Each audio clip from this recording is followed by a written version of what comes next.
Hi, John. How are you doing? Hi, David. I'm doing great. How are you? I'm doing well. This content block's another challenging one. This is about, well, it's about understanding multi-level modeling, hierarchical modeling, errors at different types of errors. And it's not come naturally for, in many cases. So do you want to, what's your experience been sort of going through this? Yeah, I feel this is a very important topic, and the fact that not many people really pay attention to it. Um, we see that it's not enough to just look at variability, within a variable. We may have to go in deeper.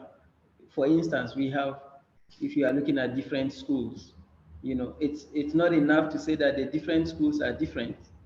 But really, even if you pick a school, there is the variabilities within different schools are different as well. It's Well, it not might, I just mean, about the for schools being example, different. you could have a sort of very good school where all the students are good and there's some variability within Yeah, that, but there's low variability. You could have another yeah, school with low variability where all the students are very poor, and it's sort of, yeah, it is a school for struggling students. Whereas, yeah, your comprehensive school might have a sort of wide range with some students doing very well and some students doing very badly. And so the yeah, range of abilities within that school would be very different. And yeah, part of the question is that this example, people can understand this naturally. But this example is one where, okay, well, if you have data, how should that come into your analysis? Well, what happens if you don't include this in your analysis? That's part of the question.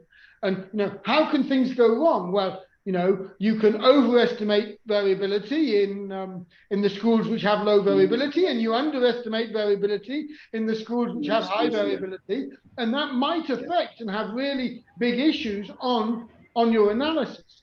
And so yeah, because you're sort of thinking of the error or the random effect as being the same, whereas there are actually multiple random effects. And yeah, actually the school itself, this is thinking about the individuals, they're different, but the schools are different as well. That's a hierarchical random effect. yes. And So yes, I think this is really an important one. uh, Yeah, and it's sort of, it's not clear to me, it is clear to me sort of statistically, how important this topic is in terms of how we can be misled by it. But and it's clear to me that this is something which, when we're analyzing data in our big data context, it's absolutely clear we need to be conscious of this.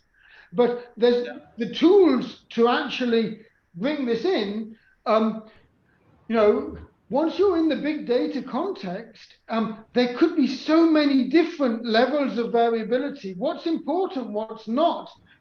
There's, in terms of this depends so much on the question we're trying to answer. I yeah. don't. There's I certain. I Mhm. I feel it's important the way in which we are looking at it.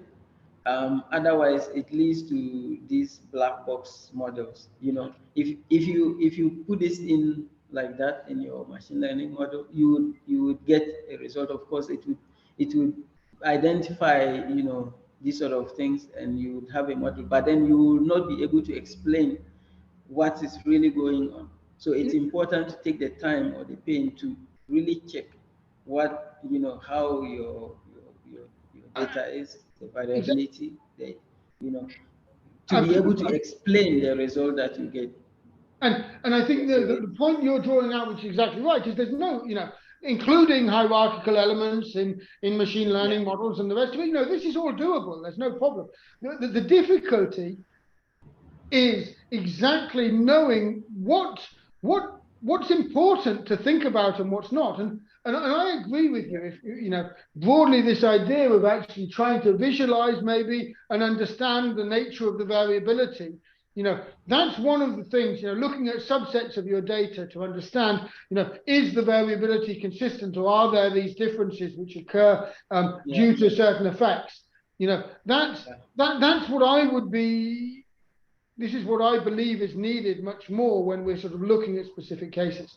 But it's a really hard topic. And I think the main thing which we can advise is that, people need to really be having this at the back of their mind. They need to be thinking about the fact that, the random variability, the natural variability has structure. Very often it's occurring at multiple levels and it's different in different contexts, and we need to be thinking about that as part of our analysis and how we're doing, and how we're working with our data.